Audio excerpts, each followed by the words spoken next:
Hi students. Rashmi M, Guest Faculty, Department of Computer Science, working at Sri Honna Devi Government First Grade College, Dandina Shivara.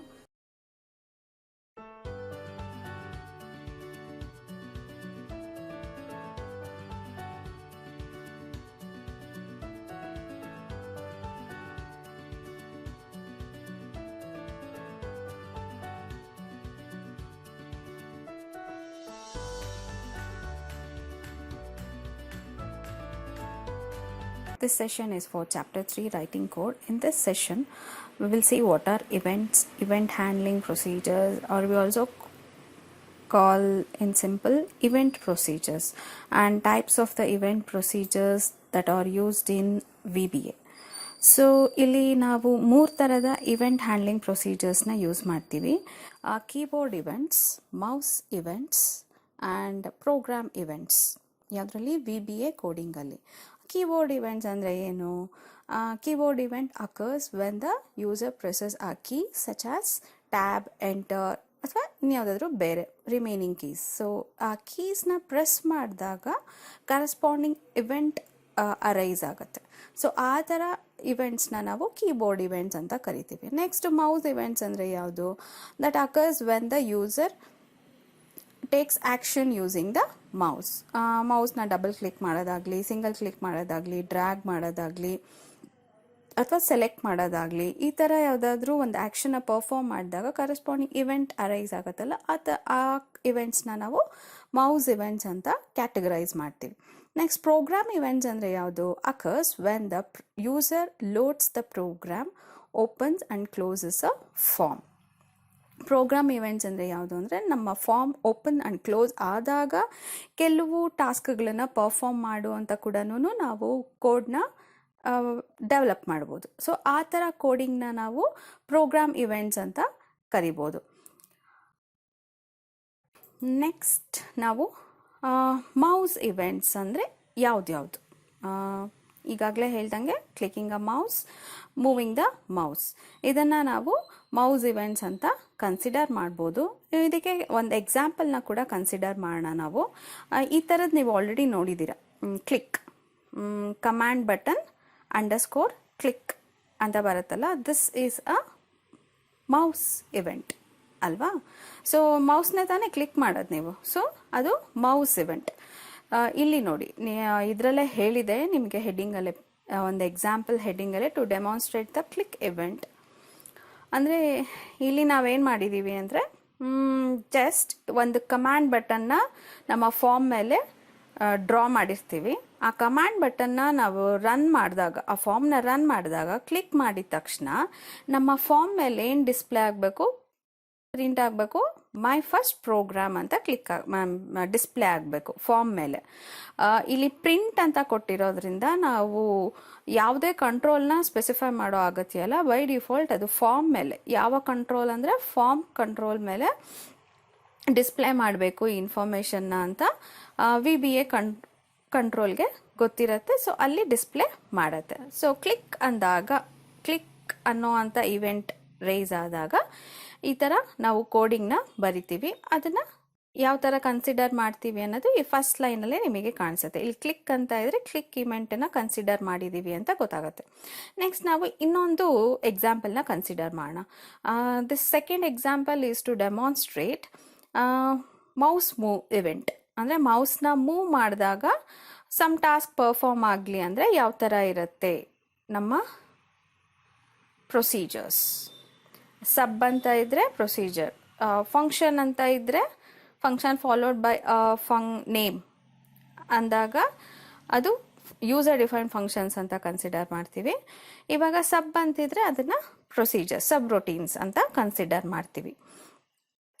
This command 1 is a command 1 underscore move mouse ಅಂತ ಇದೆ ನೋಡಿ. This is the name of the procedure. So ಈ ನೇಮಲ್ಲೇ 2 parts ಇರುತ್ತೆ ಆ್ಯಕ್ಚುಲಾಗೆ. First part will be the control name and followed by the underscore. ಆದ್ಮೇಲೆ ನಾವು ಯಾವ ಇವೆಂಟನ್ನ ಕನ್ಸಿಡರ್ ಮಾಡಿರ್ತೀವೋ ಆ ಇವೆಂಟಿನ ನೇಮು ಇಲ್ಲಿ ಡಿಸ್ಪ್ಲೇ ಆಗುತ್ತೆ. ಫಾಲೋಡ್ ಬೈ ದ ದಿಸ್ ಅಂದರೆ ಮೌಸ್ ಇವೆಂಟಿಗೆ ರಿಲೇಟೆಡ್ ಆರ್ಗ್ಯುಮೆಂಟ್ಸ್. ಮೌಸ್ ಇವೆಂಟನ್ನು ನಾವು ಪರ್ಫಾರ್ಮ್ ಮಾಡಿದಾಗ ಈ ಆರ್ಗ್ಯುಮೆಂಟ್ಸು ಆಟೋಮೆಟಿಕ್ಕಾಗಿ ಸೆಲೆಕ್ಟ್ ಆಗುತ್ತೆ. ಆ್ಯಂಡ್ ಇಲ್ಲಿ ಕೂಡ ನಾವು ಫಾರ್ಮ್ ಮೇಲೆ ಮೌಸ್ ಮೂವ್ ಮಾಡಿದ ತಕ್ಷಣ ಮೈ ಫಸ್ಟ್ ಫಾರ್ಮ್ ಅಂತ ಡಿಸ್ಪ್ಲೇ ಆಗಬೇಕು. ಸೊ ಸಿಂಪಲ್ಲಾಗಿ ಇದೊಂದು ನಾವು ಟ್ರೈ ಮಾಡ್ಬೋದು. Next is keyboard events. ಅಂದರೆ ಯಾವುದ್ಯಾವುದು ಕೀ ಡೌನ್ ಅಂದರೆ ಕೀಬೋರ್ಡಲ್ಲಿ ಇರುವಂಥ ಕೀನ ಪ್ರೆಸ್ ಮಾಡಿದಾಗ ಅದು ಒಳಗೆ ಹೋಗುತ್ತಲ್ಲ ಕೀ, ಅದಕ್ಕಾಗಿ key down. And key up ಅಂದರೆ ನಾವು ಪ್ರೆಸ್ ಮಾಡಿರೋ ಕೀನ ರಿಲೀಸ್ ಮಾಡಿದಾಗ ಸಮ್ ಇವೆಂಟ್ ಅಕ್ಕರ್ ಆಗಬೇಕು ಅಂತ. Then key press. Most programs use key press event to find out which key was pressed. This event recognizes letters, digits, punctuation, keys and some other controls. ಅಂದರೆ ಈ key press ಅನ್ನೋ ಅಂತ slight difference ಇದೆ. Key press ಇವೆಂಟಿನ ಯಾವ ಕಾನ್ಸೆಪ್ಟ್ಸಿಗೆ use ಮಾಡ್ತೀವಿ and key down ಇವೆಂಟಿನ ಯಾವ ಕಾನ್ಸೆಪ್ಟ್ಸಿಗೆ use ಮಾಡ್ತೀವಿ ಅನ್ನೋದು. ಕೀ ಪ್ರೆಸ್ ಯೂಶ್ವಲ್ ಆಗಿ ಯಾವ ಕೀನ ನಾವು ಪ್ರೆಸ್ ಮಾಡಿದ್ದೀವಿ ಅಂತ ರೆಕಗ್ನೈಸ್ ಮಾಡೋದಕ್ಕೆ, ಫೈಂಡ್ ಔಟ್ ಮಾಡೋದಕ್ಕೆ ಈ ಕೀ ಎಕ್ಸ್ಪೆಷಲಿ ಕೀ ಪ್ರೆಸ್ ಅನ್ನೋ ಅಂಥ ಇವೆಂಟನ್ನು ಯೂಸ್ ಮಾಡ್ತೀವಿ. ಈ ಥರ ಟಾಸ್ಕ್ಗಳಲ್ಲೇ ನಾವು ಜಾಸ್ತಿ ಕೀ ಪ್ರೆಸ್ ಅನ್ನೋ ಅಂಥ ಇವೆಂಟನ್ನು ಯೂಸ್ ಮಾಡೋದು. ಇಲ್ಲೂ ನೋಡಿ ಕೀ ಪ್ರೆಸ್ದೇನೆ ಒಂದು ಎಕ್ಸಾಂಪಲ್ನ ಕನ್ಸಿಡರ್ ಮಾಡಿದ್ದೀವಿ. ಸೊ ನಮ್ಮ ಕೀಬೋರ್ಡಲ್ಲಿ ಯಾವುದಾದ್ರೂ ಒಂದು ಕೀನ ನಾವು ಪ್ರೆಸ್ ಮಾಡಿದ್ರೆ ಅದು ಯಾವ ಕೀ ಅಂತ ರೆಕಗ್ನೈಸ್ ಮಾಡಿ ಹೇಳಬೇಕು. ಅದಕ್ಕೆ ನಾವೇನು ಮಾಡಿದ್ದೀವಿ ಅಂದರೆ ಆಸ್ಕಿ ವ್ಯಾಲ್ಯೂಸ್ನ ಕನ್ಸಿಡರ್ ಮಾಡಿದ್ದೀವಿ. ಪ್ರತಿ ಒಂದು ಕೀಬೋರ್ಡಲ್ಲಿ ಇರೋ ನಂಬರ್ಸ್ಗಾಗಲಿ, ಸಿಂಬಲ್ಸ್ಗಾಗಲಿ, ಲೆಟರ್ಸ್ಗಾಗಲಿ ಪ್ರತಿಯೊಂದಕ್ಕೂ ಒಂದು ಆಸ್ಕಿ ವ್ಯಾಲ್ಯೂ ಡಿಫೈನ್ ಆಗಿರುತ್ತೆ. ಸೊ ಹಾಗಾಗಿ ಈ ಆಸ್ಕಿ ವ್ಯಾಲ್ಯೂಲಿ ಯೂನೀಕಾಗಿ ನಾವು ಯಾವ ಕೀನ ಪ್ರೆಸ್ ಮಾಡಿದ್ದೀವಿ ಅನ್ನೋದು ಸುಲಭವಾಗಿ ಆಸ್ಕಿ ವ್ಯಾಲ್ಯೂಸ್ನ ಯೂಸ್ ಮಾಡಿದ್ರೆ ಆ ಕಾನ್ಸೆಪ್ಟ್ನ ನಾವು ರೆಕಗ್ನೈಸ್ ಮಾಡ್ಬೋದು. ಸೊ ಇಲ್ಲಿ ಒಂದು ಟೆಕ್ಸ್ಟ್ ಬಾಕ್ಸ್ ಇದೆ. Text box underscore key press ಅಂತ ಇದೆ. ಸೊ ನಾವು ಟೆಕ್ಸ್ಟ್ ಬಾಕ್ಸಲ್ಲಿ ಯಾವ ವ್ಯಾಲ್ಯೂನ ಎಂಟರ್ ಮಾಡಿಸ್ತೀವೋ ಅದು ಯಾವ ವ್ಯಾಲ್ಯೂ ಅಂತ ಫೈಂಡ್ ಔಟ್ ಮಾಡಬೇಕು. To allow the user to enter only numeric digits. ಅಂದರೆ ಈ ಪ್ರೋಗ್ರಾಮ್ ಏನು ಕೆಲಸ ಮಾಡುತ್ತೆ ಅನ್ನೋದು ಇಲ್ಲಿ ಸ್ಪೆಸಿಫೈ ಆಗಿದೆ ನೋಡಿ. Example program to allow the user to enter only numeric digits in the text box. Note, form design needs 2 text boxes, text 1, text 2. So ಇಲ್ಲಿ ಫಾರ್ಮ್ ಡಿಸೈನ್ ಮಾಡೋವಾಗ ಈ ಪ್ರೋಗ್ರಾಮ್ನ ಎಕ್ಸಿಕ್ಯೂಟ್ ಮಾಡಬೇಕು ಅಂದಾಗ ನಮ್ಮ ಫಾರ್ಮಲ್ಲಿ 2 ಟೆಕ್ಸ್ಟ್ ಬಾಕ್ಸಸ್ ಬೇಕು. ಆ್ಯಂಡ್ ಇಲ್ಲಿ ಈ ಕೋಡಿಂಗ್ ಏನು ಕೆಲಸ ಮಾಡ್ತಾ ಇದೆ, ಎಂಟರ್ ಮಾಡಿರೋಂಥ ವ್ಯಾಲ್ಯೂ ನ್ಯೂಮರಿಕ್ ಡಿಜಿಟ್ಸಾ ಅನ್ನೋದನ್ನು ರೆಕಗ್ನೈಸ್ ಮಾಡಬೇಕು. ಓಕೆನಾ?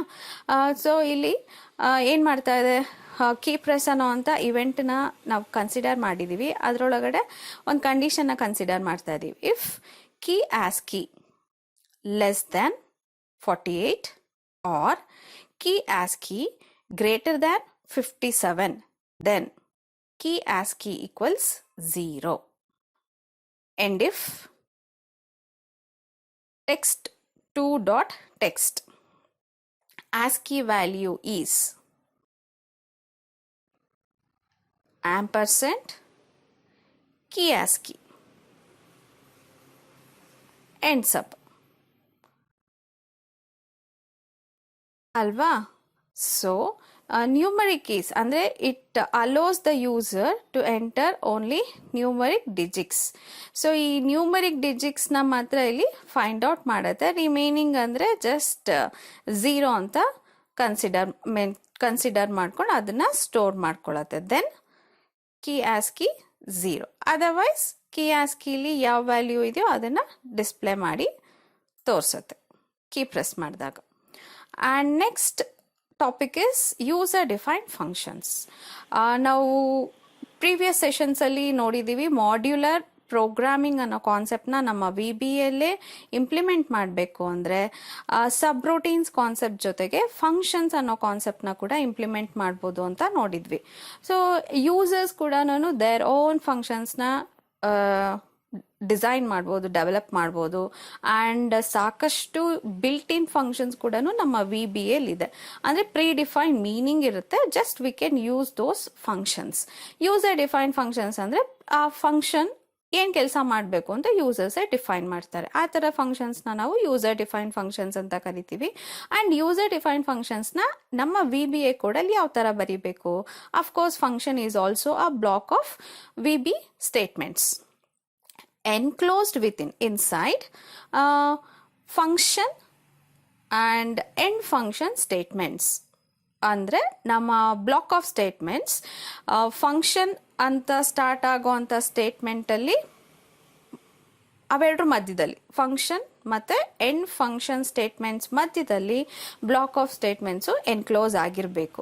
ಸ್ಟಾರ್ಟಿಂಗ್ ಸ್ಟೇಟ್ಮೆಂಟ್ ಏನಿರಬೇಕು? Function followed by the user define function name, and ಎಂಡಲ್ಲಿ ಎಂಡ್ ಫಂಕ್ಷನ್ ಅನ್ನೋವಂಥ ಸ್ಟೇಟ್ಮೆಂಟು ಇರಬೇಕು. Function returns the values. So functions ವ್ಯಾಲ್ಯೂನ ರಿಟರ್ನ್ ಮಾಡುತ್ತೆ, ಬಟ್ ನಾವು ಸಬ್ ರೊಟೀನ್ಸ್ ಅಥವಾ ಫಂಕ್ಷನ್ಸ್ ಪ್ರೊಸೀಜರ್ಸ್ನ ನಾವು ಫಂಕ್ಷನ್ಸ್ ರಿಟರ್ನ್ ಮಾಡದೇ ಇರೋ ಅಂಥ ಕಾನ್ಸೆಪ್ಟ್ಸ್ಗೆ ಅಪ್ಲೈ ಮಾಡ್ತಾ ಇದ್ವಿ, ಯೂಸ್ ಮಾಡ್ತಾ ಇದ್ವಿ, ಇಂಪ್ಲಿಮೆಂಟ್ ಮಾಡ್ತಾ ಇದ್ವಿ. ಇದರಲ್ಲಿ ಅಂದರೆ ನಾವು ಕಾನ್ಸೆಪ್ಟ್ಸ್ನ ಅಪ್ಲೈ ಮಾಡೋದೇ ಆ ರೀತಿಲಿ ಯೂಶ್ವಲ್ ಆಗಿ. ವ್ಯಾಲ್ಯೂಸ್ನ ರಿಟರ್ನ್ ಮಾಡದೇ ಇರೋವಂಥ ಕಾನ್ಸೆಪ್ಟ್ಸ್ ಇದ್ದರೆ ಪ್ರೊಸೀಜರ್ಸ್, ರಿಟರ್ನ್ ಮಾಡೋ ಅಂಥ ಕಾನ್ಸೆಪ್ಟ್ಸ್ ಇದ್ದರೆ ಫಂಕ್ಷನ್ಸ್ನ ನಾವು ಇಂಪ್ಲಿಮೆಂಟ್ ಮಾಡ್ತೀವಿ. And totally in VB we have built in functions and user define functions. ಇವಾಗ ಯೂಸರ್ ಡಿಫೈನ್ ಫಂಕ್ಷನ್ಸ್ ಅಂದರೆ ಏನು, ಹೇಗೆ ಯೂಸ್ ಮಾಡೋದು, ಅದನ್ನೆಲ್ಲ ನೋಡೋಣ. ಓಕೆ, ಇಲ್ಲಿ ಒಂದು ಎಕ್ಸಾಂಪಲ್ನ ನಾವು ಕನ್ಸಿಡರ್ ಮಾಡ್ತಾ ಇದ್ದೀವಿ. ಜಸ್ಟ್ ಲೈಕ್ ಸಬ್ ರೊಟೀನ್ಸ್. ಸಬ್ ಅಂತ ಅಲ್ಲಿ ನಾವು ಕೀವರ್ಡ್ನ ಯೂಸ್ ಮಾಡ್ತಾ ಇದ್ವಿ, ಫಾಲೋಡ್ ಬೈ ದ ಅಲ್ಲಿ ಪ್ರೊಸೀಜರ್ ನೇಮ್. ಇಲ್ಲಿ ಫಂಕ್ಷನ್ ಅನ್ನೋಂಥ ಕೀವರ್ಡ್ನ ಯೂಸ್ ಮಾಡ್ತೀವಿ. Function followed by the function name followed by the list of arguments. ಏನೇನು ಆರ್ಗ್ಯುಮೆಂಟ್ಸ್ ಬೇಕೋ ಆ ಆರ್ಗ್ಯುಮೆಂಟ್ಸ್ನ ಇಲ್ಲಿ ನಾವು ಮೆನ್ಷನ್ ಮಾಡ್ಕೊತೀವಿ. ದೆನ್ ಫಂಕ್ಷನ್ನು ರಿಟರ್ನ್ ಆಗುತ್ತಲ್ವ, ಒಂದು ವ್ಯಾಲ್ಯೂನ ರಿಟರ್ನ್ ಮಾಡುತ್ತಲ್ಲ, ಹಾಗಾಗಿ ಯಾವ ಥರದ ಡೇಟಾನ ಫಂಕ್ಷನ್ನು ರಿಟರ್ನ್ ಮಾಡುತ್ತೆ ಅನ್ನೋದನ್ನು ಇಲ್ಲಿ ಲಿಸ್ಟ್ ಆಫ್ ಆರ್ಗ್ಯುಮೆಂಟ್ಸ್ ಎನ್ಕ್ಲೋಸ್ ಮಾಡಿ ಮತ್ತೆ ಒಂದು ಡೇಟಾ ಟೈಪ್ನ ಮೆನ್ಷನ್ ಮಾಡ್ತಾ ಇದ್ದೀವಲ್ಲ, this is the data type of the returning data. ನಮ್ಮ ಕಾಲ್ಡ್ ಫಂಕ್ಷನ್ ಇರುತ್ತೆ ಅಲ್ಲ, ಆ ಕಾಲ್ಡ್ ಫಂಕ್ಷನಿಂದ ಕ್ಯಾಲ್ಕುಲೇಷನ್ಸ್ ಎಲ್ಲ ಮಾಡಾದ ಮತ್ತೆ ಯಾವ ಥರದ ವ್ಯಾಲ್ಯೂ ವಾಪಸ್ಸು ಕಾಲಿಂಗ್ ಫಂಕ್ಷನಿಗೆ ಹೋಗುತ್ತೆ ಅನ್ನೋದು ಇಲ್ಲಿ ಕೊನೆಗೆ after closing the brackets mention ಆಗಿರುತ್ತಲ್ಲ, ಆ ಡೇಟಾ ಟೈಪು ಹೇಳುತ್ತೆ. ಸೊ ಇವಾಗ ನಮ್ಮ ಫಂಕ್ಷನಿಂದ ಯಾವ ಥರ ಡೇಟಾ ಹೋಗ್ತಾ ಇದೆ? ಡಬಲ್ ಪ್ರಿಸಿಷನ್ ಡೇಟಾ ಟೈಪಿನ ಡೇಟಾ ರಿಟರ್ನ್ ಆಗುತ್ತೆ. ಓಕೆನಾ? ಆ್ಯಂಡ್ ಒನ್ ಮೋರ್ ಥಿಂಗ್, ಇಲ್ಲಿ ನೀವೇನು ಜ್ಞಾಪಕ ಇಟ್ಕೋಬೇಕು ಅಂದರೆ, ನಾವು ಫಂಕ್ಷನ್ ಒಳಗಡೆ ಇಲ್ಲಿ ರಿಟರ್ನ್ ಮಾಡೋದಕ್ಕೆ ಒಂದು ವೇರಿಯಬಲ್ನ ಕನ್ಸಿಡರ್ ಮಾಡ್ತೀವಿ. ಆ variable always should be as same as the function name. Function name ಏನಾಗಿರುತ್ತೋ, ಯೂಸರ್ ಡಿಫೈನ್ ಫಂಕ್ಷನ್ ಏನಾಗಿರುತ್ತೋ ಅದೇ ನೇಮ್ನ ನಾವು ವೇರಿಯಬಲ್ ಆಗಿ ಕನ್ಸಿಡರ್ ಮಾಡಬೇಕು. And this variable takes the value back to the calling function. So ಇಲ್ಲಿ ನಾವು ಸಿಂಪಲ್ಲಾಗಿ ಏನು ಮಾಡ್ತಾ ಇದ್ದೀವಿ ಅಂದರೆ, ಟು ವ್ಯಾಲ್ಯೂಸ್ನ ಸೈಡ್ 1 ಸೈಡ್ 2 ಅಂದರೆ ಹೈಪೋಥೆಸಿಸ್ನ ಕ್ಯಾಲ್ಕುಲೇಟ್ ಮಾಡ್ತಾ ಇದ್ದೀವಿ.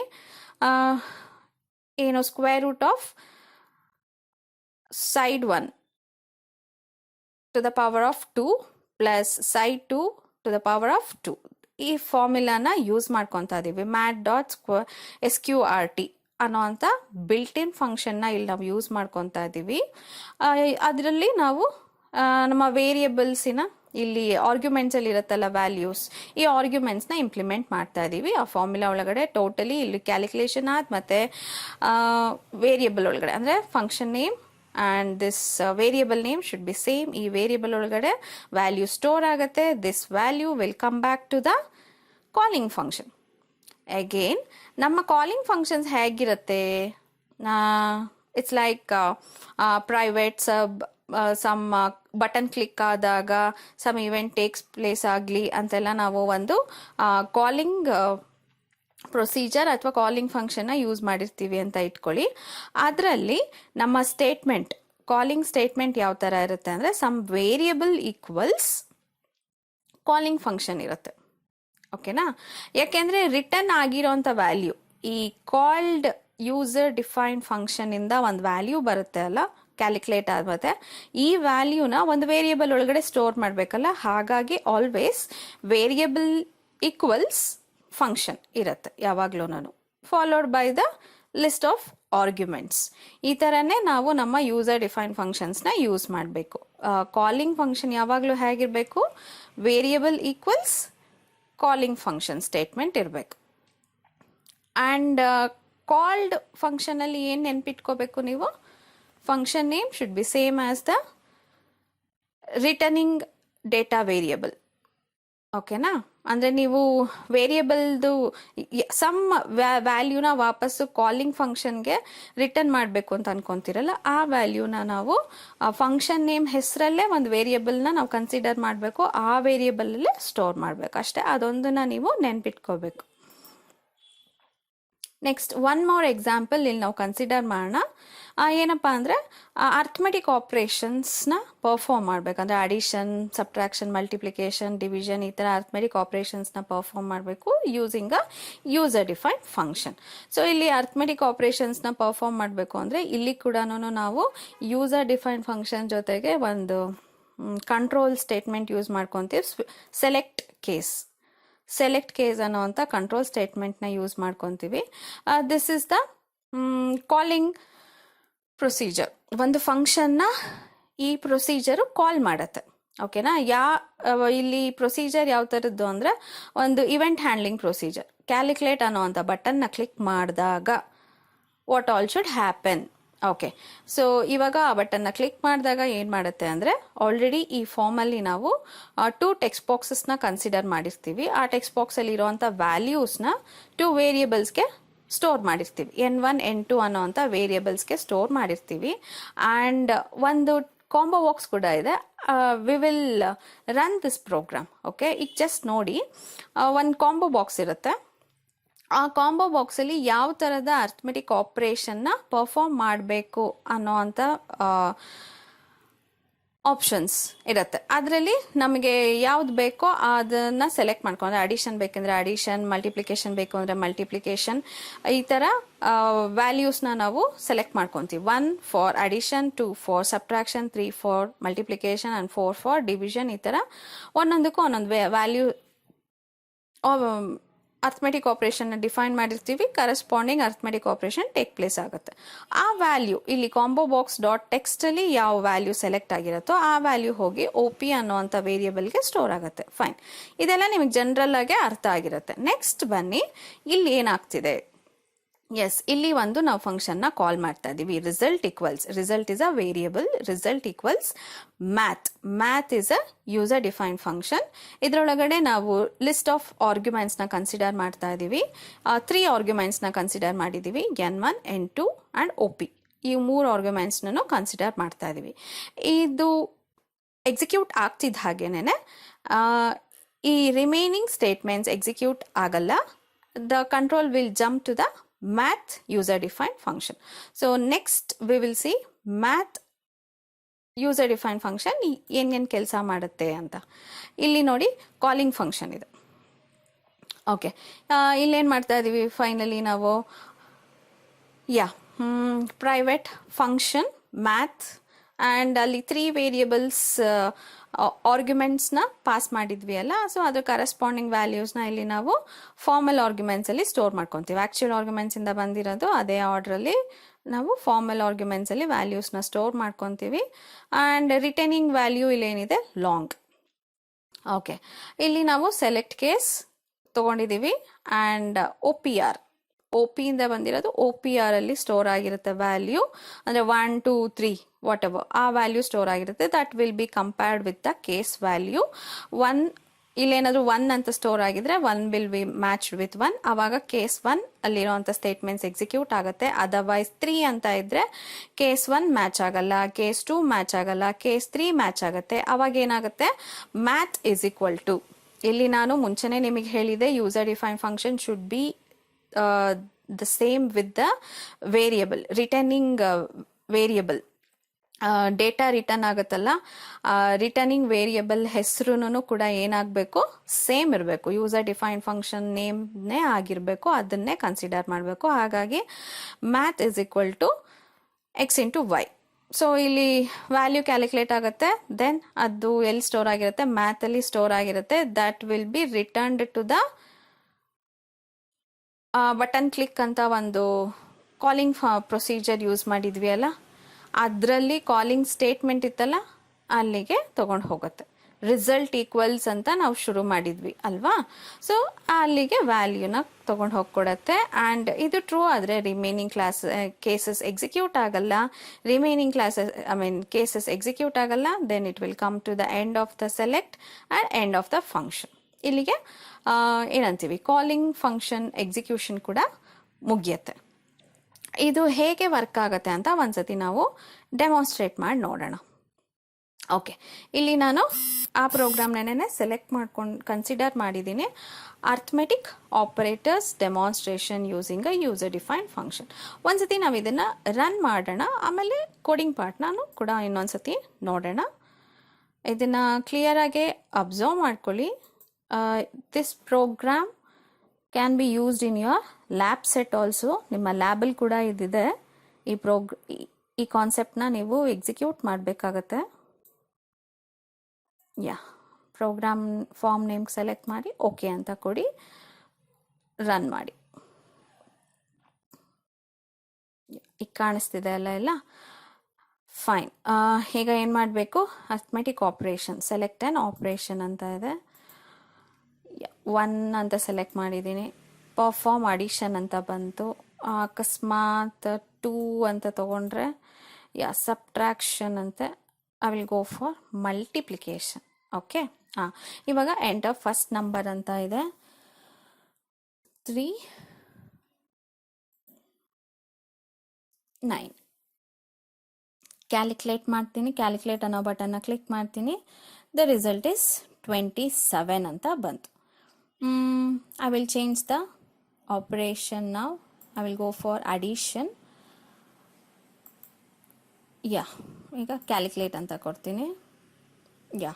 Value 9 + 3 or 3 + 9 12. So it is performing. ಇಲ್ಲಿ ಎಲ್ಲ ಆಪ್ರೇಷನ್ಸ್ನು ಪರ್ಫಾರ್ಮ್ ಆಗ್ತಿದೆ. ಇಲ್ಲಿ ನೋಡಿ, this is the combo box and these 2 are text boxes. This is the label box. ಇದೆರಡು ಕಮಾಂಡ್ ಬಟನ್ಸ್. ಇದಿಷ್ಟನ್ನ ಕನ್ಸಿಡರ್ ಮಾಡಿದ್ವಿ. ಆ್ಯಂಡ್ ರಿಮೈನಿಂಗ್ ಇದೆಲ್ಲನೂ label boxes. Even this is a label box. ಇವಾಗ ಇದು ಕೋಡಿಂಗ್ ಹೇಗಿದೆ ಅಂತ ನೋಡೋಣ. ಇಲ್ಲಿ ಬಂದಿರೋ ಅಂಥ ಯೂಸ್ ಮಾಡಿರೋ ಅಂಥ ಲೇಬಲ್ ಬಾಕ್ಸ್ ಹೇಗೆ ಯೂಸ್ ಆಗುತ್ತೆ, ಕಾಂಬೋ ಬಾಕ್ಸಿಂದ ವ್ಯಾಲ್ಯೂ ಹೇಗೆ ತೊಗೊತಾ ಇದ್ದೀವಿ, ಎಲ್ಲ ಕಂಪ್ಲೀಟಾಗಿ ಈಗ ನಾವು ನೋಡೋಣ. I will click exit and ನಾವು ವ್ಯೂ ಕೋಡ್. ಇಲ್ಲಿಗೆ ಹೋಗೋಣ. ಇಲ್ಲ ಬಟನ್ ಥ್ರೂ ಬರೋಣ. ಬೆಟರ್. ಓಕೆ, ಇಲ್ಲಿ ನೋಡಿ, ಕ್ಯಾಲ್ಕುಲೇಟ್ ಬಟನ್ದು ಕೋಡಿಂಗ್ ಫಸ್ಟ್ ನೋಡಿ. Very simple. ಕ್ಯಾಲ್ಕುಲೇಟ್ ಬಟನ್ನ ಕ್ಲಿಕ್ ಮಾಡಿದಾಗ ಏನಾಗಬೇಕು, ಆವಾಗಲೇ ನಾವು ನೋಡ್ದಂಗೆ ಪ್ರತಿ ಒಂದು ಕಂಟ್ರೋಲಲ್ಲಿರೋ ಅಂಥ ವ್ಯಾಲ್ಯೂಸು ಇಲ್ಲಿ ಕರೆಸ್ಪಾಂಡಿಂಗ್ ವೇರಿಯೇಬಲ್ಸಲ್ಲಿ ಸ್ಟೋರ್ ಆಗುತ್ತೆ. ಆಮೇಲೆ ಒಂದು ಫಂಕ್ಷನ್ನ ಕಾಲ್ ಮಾಡ್ತಾ ಇದ್ದೀವಿ. Return is equal to math ಅಂತ ಫಂಕ್ಷನ್ನ ಕಾಲ್ ಮಾಡ್ತಾ ಇದ್ದೀವಿ. ಆ್ಯಂಡ್ ಕಾಲ್ ಮಾಡಾದ್ಮೇಲೆ ರಿಸಲ್ಟಿಂದ ಆ್ಯಕ್ಚುಲಿ ಇದು ಎಕ್ಸಿಕ್ಯೂಟ್ ಆಗ್ತಿದ್ದಂಗೆ ಎಲ್ಲಿಗೆ ಹೋಗುತ್ತೆ ಕಂಟ್ರೋಲು, ನಮ್ಮ ಯೂಸರ್ ಡಿಫೈನ್ ಫಂಕ್ಷನ್ಗೆ ಕಂಟ್ರೋಲ್ ಜಂಪ್ ಆಗುತ್ತೆ. ಇಲ್ಲಿಂದ ವಾಪಸ್ ವ್ಯಾಲ್ಯೂ ಬಂದಿರುತ್ತಲ್ಲ, ಅಂದರೆ ಇಲ್ಲಿ ಮ್ಯಾಥಲ್ಲಿ ಸ್ಟೋರ್ ಆಗಿರುತ್ತಲ್ಲ, this value will be return to this statement. ಈ ಸ್ಟೇಟ್ಮೆಂಟಿಗೆ ರಿಟರ್ನ್ ಆದಾಗ ರಿಸಲ್ಟ್ ಅನ್ನೋವಂಥ ವೇರಿಯಬಲ್ ಸ್ಟೋರ್ ಆಗುತ್ತೆ. ಈ ರಿಸಲ್ಟ್ ಅನ್ನೋವಂಥ ವೇರಿಯಬಲಲ್ಲಿ ಸ್ಟೋರ್ ಆಗಿರೋಂಥ ವ್ಯಾಲ್ಯೂ ಲೇಬಲ್ ಬಾಕ್ಸಲ್ಲಿ ಡಿಸ್ಪ್ಲೇ ಮಾಡುತ್ತೆ. ಸೊ ರಿಸಲ್ಟ್ ಈಸ್ 12, 27 ಅಂತ ವ್ಯಾಲ್ಯೂಸ್ ನೋಡಿದ್ರಿ ಅಲ್ಲ, ಅದು ಇಲ್ಲಿ ಸ್ಟೋರ್ ಆಗಿರುತ್ತೆ. ಸೊ ಅದಕ್ಕೆ ಈ ವೇರಿಯಬಲ್ನ ನಾವಿಲ್ಲಿ ಎಕ್ಸಿಕ್ಯೂಟ್ ಮಾಡಿದ್ರೆ ಈ ಲೇಬಲ್ ಬಾಕ್ಸ್ ಡಾಟ್ ಕ್ಯಾಪ್ಷನ್ ಅಂದರೆ ರಿಸಲ್ಟ್ ಅಂತ ಒಂದು ವೇರಿಯಬಲ್ನ ಲೇಬಲ್ ಬಾಕ್ಸ್ನ ಕನ್ಸಿಡರ್ ಮಾಡಿರ್ತೀವಿ. ಆ ಲೇಬಲ್ ಬಾಕ್ಸಲ್ಲಿ ಈ ರಿಸಲ್ಟ್ ವೇರಿಯಬಲ್ನ ಡಿಸ್ಪ್ಲೇ ಮಾಡಿಸ್ಬೋದು. ಅದರಲ್ಲಿ ಟೋಟಲ್ ರಿಸಲ್ಟ್ ಇರುತ್ತೆ. ಓಕೆ, ಅಗೇನ್ ಅದೇ ಯೂಸರ್ ಡಿಫೈನ್ ಫಂಕ್ಷನ್ನ ಇಲ್ಲಿ ಟೈಪ್ ಮಾಡಿದ್ದೀನಿ using the select case it self. ಅದೇ ಕಂಟ್ರೋಲ್ನ ಯೂಸ್ ಮಾಡಿದ್ದೀನಿ. ನಿಮ್ಮ ಯಾವ ಥರ ಗ್ರೂಪಿಗೆ ಸೇರ್ಕೊಳ್ಳುತ್ತೆ ಆ ಕಂಟ್ರೋಲ್, ಆ್ಯಕ್ಚುಲಿ ಯಾವ ಥರ ಬ್ರಾಂಚಿಂಗ್ ಸ್ಟೇಟ್ಮೆಂಟ್ ಅದು, multiway branching statement. So more than 1 ಕಂಡೀಷನ್ನ ನಮ್ಮ ಸೆಲೆಕ್ಟ್ ಕೇಸಲ್ಲಿ ಮೆನ್ಷನ್ ಮಾಡೋದ್ರಿಂದ ನಾವು ಇದನ್ನು ಮಲ್ಟಿವೇ ಬ್ರಾಂಚಿಂಗ್ ಸ್ಟೇಟ್ಮೆಂಟ್ ಅಂತ ಕರಿತೀವಿ. ಆಫ್ಟರ್ ದಟ್ ಇಲ್ಲಿ ಎಕ್ಸಿಟ್ ಬಟನ್ಗೆ ನಾವಿಲ್ಲಿ ಕೋಡಿಂಗ್ನ ಬರೆದಿದ್ದೀವಿ. ವೆರಿ ಸಿಂಪಲ್, ಒಂದೇ ಒಂದು ಲೈನ್ ಇದೆ ಅಷ್ಟೇನೆ. ಆ್ಯಂಡ್ ಲಾಸ್ಟ್ ಇದನ್ನೊಂಚೂರು ನೋಡಿ. ಅಲ್ಲಿ ಬಾಕ್ಸಸ್ ಕ್ಲಿಯರ್ ಆಗ್ತಾ ಇತ್ತು. ನಾವು ಕಾಂಬೋ ಬಾಕ್ಸಲ್ಲಿ ವ್ಯಾಲ್ಯೂಸ್ನ ಸೆಲೆಕ್ಟ್ ಮಾಡಿದ ತಕ್ಷಣ, ಇಟ್ಸ್ ಲೈಕ್ ಸೆಲೆಕ್ಟ್ ಮಾಡಿ ಕಾಂಬೋ ಬಾಕ್ಸಿಂದ ಹೊರಗೆ ಬಂದಿದ ತಕ್ಷಣ ಏನೇನಾಗತ್ತೆ ಅಂತ ನಾವಿಲ್ಲಿ ಡಿಸ್ಕ್ರೈಬ್ ಮಾಡಿದ್ದೀವಿ. Combo box underscore last focus ಆದಾಗ ಏನೇನು ಮಾಡಬೇಕು ಅನ್ನೋದು ಇಲ್ಲಿ ಒಂದು ಅಡಿಷ್ನಲ್ ಕೋಡ್ನ ನಾವು ಕನ್ಸಿಡರ್ ಮಾಡಿದ್ದೀವಿ. ಕಾಂಬೋ ಬಾಕ್ಸ್ ಟೆಕ್ಸ್ಟಲ್ಲಿ ಕಾಂಬೋ ಬಾಕ್ಸ್ ಲಿಸ್ಟ್ ಅಂದರೆ ಕಾಂಬೋ ಬಾಕ್ಸಿನ ಲಿಸ್ಟಲ್ಲಿ ಇರೋವಂಥ ವ್ಯಾಲ್ಯೂಸ್ ಸೆಲೆಕ್ಟ್ ಆದಾಗ ಏನಾಗಬೇಕು, ಫಸ್ಟ್ ಐಟಮು ಸೆಲೆಕ್ಟ್ ಆದಾಗ, ಫಸ್ಟ್ ಐಟಮ್ ಅಂದರೆ 0 ಅಂತಾನೆ ಕನ್ಸಿಡರ್ ಮಾಡಬೇಕು. ಸೊ ಫಸ್ಟ್ ಐಟಮ್ ಸೆಲೆಕ್ಟ್ ಮಾಡಿದಾಗ ನಮ್ಮ ಕಾಂಬೋ ಬಾಕ್ಸ್ ಪಕ್ಕನೇ ಒಂದು ಲೇಬಲ್ ಬಾಕ್ಸ್ ಇತ್ತಲ್ಲ, ಆ ಲೇಬಲ್ ಬಾಕ್ಸಲ್ಲಿ ಏನು ಕೆಲಸ ಆಗಬೇಕು ಅಂತ ಹೇಳ್ತಾ ಇದ್ದೀವಿ. ಆ ಲೇಬಲ್ ಬಾಕ್ಸಲ್ಲಿ ಏನು ಕೆಲಸ ಆಗಬೇಕು, ಪರ್ಫಾರ್ಮ್ ಅಡಿಷನ್ ಅಂತ ಡಿಸ್ಪ್ಲೇ ಆಗಬೇಕು, ಒಂದು ಟೆಕ್ಸ್ಟ್. ಅದೇ ಸೆಕೆಂಡ್ ಐಟಮ್ ಅಂದರೆ ಪರ್ಫಾರ್ಮ್ ಸಬ್ಟ್ರಾಕ್ಷನ್ ಅಂತ ಡಿಸ್ಪ್ಲೇ ಆಗಬೇಕು. ಅದೇ ಥರ್ಡ್ ಐಟಮ್ ಆದರೆ perform multiplication and fourth item ಆದರೆ ಎಲ್ಸ್. ಇನ್ನು ರಿಮೈನಿಂಗ್ ಅದೊಂದೇ ಅಲ್ವಾ ಇರೋದು, ಹಾಗಾಗಿ ಎಲ್ಸಲ್ಲಿ ನಾವು ಪರ್ಫಾರ್ಮ್ ಡಿವಿಷನ್ ಅಂತ ಡಿಸ್ಪ್ಲೇ ಮಾಡಿಸ್ತಾ ಇದ್ದೀವಿ. ಯಾವಾಗ ಕಾಂಬೋ ಬಾಕ್ಸಲ್ಲಿ ನಾವು ಒಂದು ಐಟಮ್ನ ಸೆಲೆಕ್ಟ್ ಮಾಡಿ ನೆಕ್ಸ್ಟ್ ಟೆಕ್ಸ್ಟ್ ಬಾಕ್ಸಿಗೆ ಬರ್ತೀವಲ್ಲ ವ್ಯಾಲ್ಯೂಸ್ನ ಎಂಟರ್ ಮಾಡೋದಕ್ಕೆ, ಆ ಟೈಮಲ್ಲಿ ನಾವು ಯಾವ ಲಿಸ್ಟಿನ ಐಟಮ್ನ ಸೆಲೆಕ್ಟ್ ಮಾಡಿದರೆ ಅದ್ರ ಕರೆಸ್ಪಾಂಡಿಂಗ್ ಟೆಕ್ಸ್ಟ್ ಡಿಸ್ಪ್ಲೇ ಆಗುತ್ತೆ. ಒನ್ನ ನಾವು ಅಡಿಷನ್ಗೆ ಕನ್ಸಿಡರ್ ಮಾಡಿದ್ದೀವಿ, and second item is for subtraction, and third item is for multiplication, and fourth item is for division. ಇದೇ ಆರ್ಡ್ರಲ್ಲೇ ನಾವು ಸೆಲೆಕ್ಟ್ ಕೇಸಲ್ಲಿ ಕ್ಯಾಲ್ಕುಲೇಷನ್ಸ್ನ ಪರ್ಫಾರ್ಮ್ ಮಾಡಿರೋದು. ಹಾಗಾಗಿ ನಾವು ಇಲ್ಲಿ ಲಿಸ್ಟಲ್ಲಿ ಕೂಡ ಅದೇ ಆರ್ಡ್ರನ್ನ ಫಾಲೋ ಮಾಡಿರೋದು ಅಷ್ಟೇನೆ. ಇಫ್ ಯು ನೀಡ್ ಅಡಿಷನ್ ಆದ್ಮೇಲೆ ಮಲ್ಟಿಪ್ಲಿಕೇಶನ್ನ ಕೂಡ ನೀವು ಸ್ಪೆಸಿಫೈ ಮಾಡ್ಬೋದು. ಅವಾಗ ನೀವೇನು ಮಾಡಬೇಕು ಅಂದರೆ your second case should be the multiplication operation. Multiplication calculation ಮಾಡಿದ್ರೆ ಆಯಿತು. ಆವಾಗ ಸೆಕೆಂಡ್ ಕೇಸಲ್ಲಿ ಮಲ್ಟಿಪ್ಲಿಕೇಶನ್ ಇರುತ್ತೆ, ಫೋರ್ತ್ ಕೇಸಲ್ಲಿ ಸಬ್ಟ್ರಾಕ್ಷನ್ ಇರುತ್ತೆ. ಆಗ ನೀವು ನಿಮ್ಮ ಲಿಸ್ಟಲ್ಲಿ ನಿಮಗೆ ಹೇಗೆ ಬೇಕೋ ಹಾಗೆ ಆ ಆರ್ಡ್ರಲ್ಲೇ ನಿಮ್ಮ ಆಪರೇಷನ್ಸ್ನ ಸ್ಪೆಸಿಫೈ ಮಾಡ್ಬೋದು. ಒನ್ ಮೋರ್ ಟೈಮ್ ನಾವು ಇದನ್ನು ರನ್ ಮಾಡಿ ನೋಡೋಣ. ಇವಾಗ ಇಲ್ಲಿ ನೀವು ಅಬ್ಸರ್ವ್ ಮಾಡಿ, ಓಕೆನಾ. ಬೈ ಡಿಫಾಲ್ಟ್ ಈ ಲೇಬಲ್ ಬಾಕ್ಸಲ್ಲಿ ಏನು ಡಿಸ್ಪ್ಲೇ ಆಗ್ತಿದೆ, ಸೆಲೆಕ್ಟ್ ಎನ್ ಐಟಮ್ ಅಂತ ಡಿಸ್ಪ್ಲೇ ಆಗ್ತಿದೆ, ಸೆಲೆಕ್ಟ್ ಎನ್ ಆಪ್ಷನ್ ಅಂತ ಡಿಸ್ಪ್ಲೇ ಆಗ್ತಾ ಇದೆ. 2 ತಗೊತೀನಿ ಇಲ್ಲಿ. ಈಗ ಜಸ್ಟ್ ನಾನು 2ನ ಸೆಲೆಕ್ಟ್ ಮಾಡಿದ್ದೀನಿ. ಸೆಲೆಕ್ಟ್ ಮಾಡಾದ್ಮೇಲೆ ಲಾಸ್ಟ್ ಫೋಕಸ್ ಅಂದರೆ ನಾವು ಈ ಕಂಟ್ರೋಲಿಂದ ಹೊರಗೆ ಹೋಗಬೇಕು. ಅಂದರೆ ಸಮ್ ಅದರ್ ಪ್ಲೇಸಲ್ಲಿ ನಾವು ಈಗ ಕ್ಲಿಕ್ ಮಾಡ್ತೀವಿ, ಅವಾಗ ಕಂಟ್ರೋಲ್ ಆಟೋಮೆಟಿಕಲಿ ಈ ಕಾಂಬೋ ಬಾಕ್ಸಿಂದ ಹೊರಗೆ ಬಂತಲ್ಲ, ಹೊರಗೆ ಬರ್ತಿದ್ದ ಹಾಗೇನೆ ಈ ಲೇಬಲ್ ಬಾಕ್ಸಲ್ಲಿ ಕರೆಸ್ಪಾಂಡಿಂಗ್ ಟೆಕ್ಸ್ಟ್ನ ಮೆನ್ಷನ್ ಮಾಡೋಕ್ಕೆ ಹೇಳಿತ್ತಲ್ಲ. So 2 is for perform subtraction. So subtraction operation perform ಆಗುತ್ತೆ, ಅದಕ್ಕೆ ಬೇಕಾಗಿರೋಂಥ ವ್ಯಾಲ್ಯೂಸ್ನ ನೀವು ಎಂಟರ್ ಮಾಡಿ ಅಂತ ಹೇಳ್ತಾ ಇದೆ. So I will enter 4 and 2. ಈಗ ಕ್ಯಾಲ್ಕುಲೇಟ್ ಅಂತ ಕೊಡ್ತೀನಿ, ದ ರಿಸಲ್ಟ್ ಇಸ್ 2 ಅಂತ ಬರ್ತಾ ಇದೆ. ಓಕೆ, ಇವಾಗ ಇದು ಕಾನ್ಸೆಪ್ಟ್ ಅರ್ಥ ಆಯ್ತಲ್ಲ, ಲಾಸ್ಟ್ ಫೋಕಸ್ ಹೇಗೆ ಕೆಲಸ ಮಾಡುತ್ತೆ ಅಂತ. Have a note of this program. ಇದು ನಿಮ್ಮ ಲ್ಯಾಬ್ಗೆ ಬೇಕು, ನಿಮ್ಮ ಲ್ಯಾಬ್ ಸೆಟ್ ಪ್ರೋಗ್ರಾಮಲ್ಲಿದೆ. ನಿಧಾನಕ್ಕೆ ಈ ಪ್ರೋಗ್ರಾಮ್ನ ನೀವು ನೋಟ್ ಮಾಡ್ಕೊಳ್ಳಿ, ಎಲ್ಲ ಲೈನ್ಸನ್ನು, ಆ್ಯಂಡ್ ಟ್ರೈ ಒನ್ಸ್. ನಿಮ್ಮ ಎಕ್ಸಾಮ್ಸಲ್ಲಿ ಕೂಡ, ಥಿಯರಿ ಎಕ್ಸಾಮ್ಸಲ್ಲಿ ಕೂಡ ನೀವು ಇದನ್ನು ಬರಿಬೋದು ಸುಲಭವಾಗಿ. ನೀವು ಜಸ್ಟ್ ಒಂದೊಂದೇ ಪ್ರೊಸೀಜರ್ನ ಸೆಪ್ರೇಟಾಗಿ ಅರ್ಥ ಮಾಡ್ಕೊಳ್ಳಿ one time, then it will be very easy to recall. ನಿಮಗೆ ಬೇಗನೆ ಜ್ಞಾಪಕ ಕೂಡ ಬರುತ್ತೆ. Next, that's it. We will wind up this session. Thank you.